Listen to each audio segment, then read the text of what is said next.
Ja, danes se vračamo v leto 2019, ko so vse prireditve spet odprte.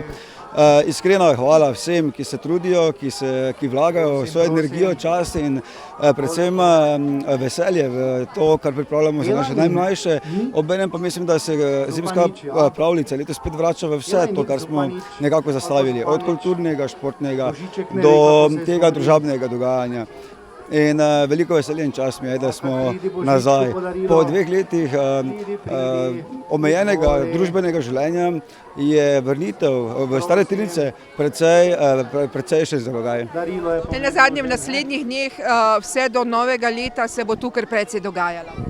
Ja, tako je. Imamo zelo pester program, za vsakega se nekaj najde in danes je samo začetek, tako da predlagam, da obiščete našo spletno stran ali na vseh socialnih omrežjih so objavljeni tudi detaljni programi.